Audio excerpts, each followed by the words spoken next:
This is Radio Now 95.3 FM. Come for the news, stay for informed conversations. Inflation has risen once again, hitting 33.2% in March this year, up from 31.7% in February. The latest report published by the National Bureau of Statistics (NBS) shows that food inflation surged to 40.01%, making it a major contributor to the inflation rate yet again. The increase cuts across food items like gari, millet, bread and cereal, yam, dried fish, meat and fruits. Kogi State recorded the fastest increase in food prices, followed by Kwara and Akwa Ibom, while the slowest rise was seen in places like Nasarawa, Borno and Bauchi. For more on this, we're joined by Oluwasomi Akoshile, who is a research and strategy analyst with Greenwich Merchant Bank. Hello and welcome to the conversation, Mr. Akoshile.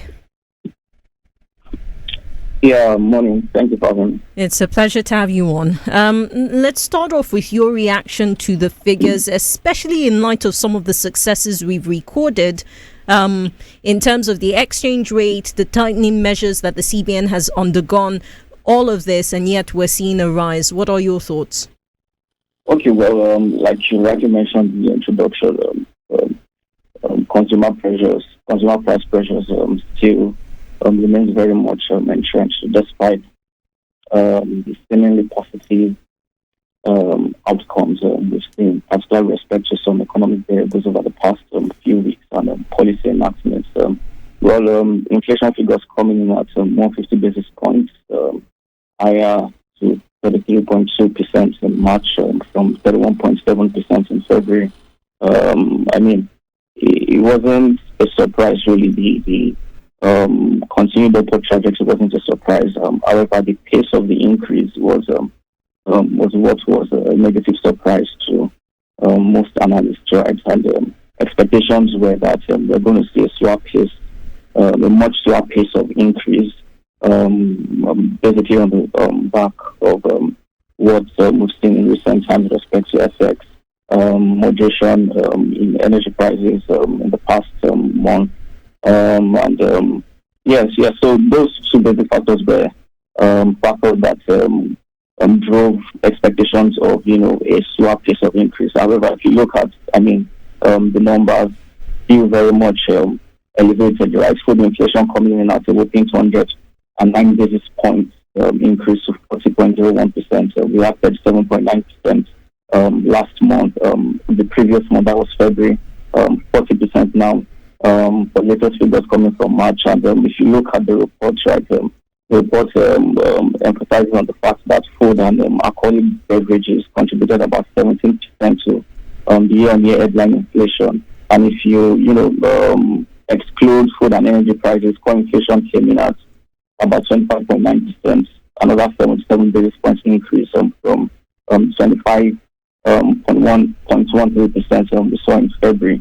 However, on the month-on-month figures, there was a bit of a respite, right? Headline inflation came in slightly at a slight decline of about 10 basis points to 3.02%. We had 3.12% the previous month. Also, you could link that with food inflation that also declined month-on-month to about 3.6% from 3.79% the previous month.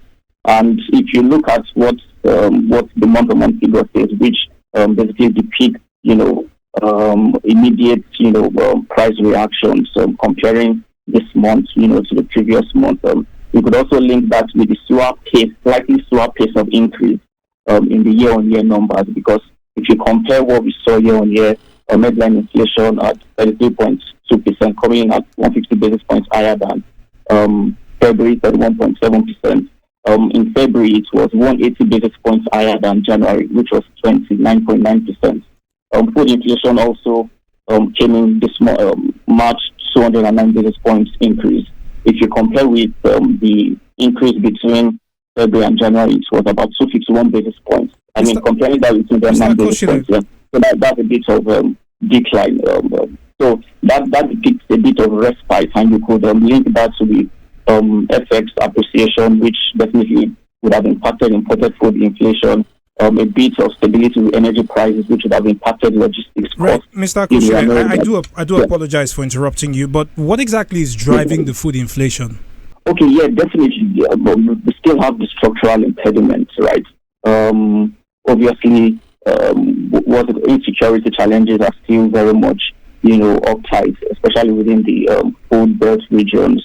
Obviously, in the last few months, there has been a series of news as regards kidnappings and more. The news on insecurity has been really on the rise, right? And that has been a major impediment for, food inflation. Also, food, logistics costs and all of that. And also, the respite we saw month on month could also be likened to the fact that we saw a bit of federal government intervention with respect to releasing, that was reported, right? Releasing about 47,000 metric tons of grains from reserves to stem, elevated food prices, which I believe was done as a result of the outcry and protest in some regions. However, the impediments are still there. Food supply shortages are still very much, within the system, and they would continue those factors will continue to tilt, food prices upwards. And going further into the, especially within the next 2 months, I envisage that year-on-year numbers will still nudge upwards, probably between 70-90 basis points increase year-on-year. However, we should continue to see that respite on the month-on-month numbers.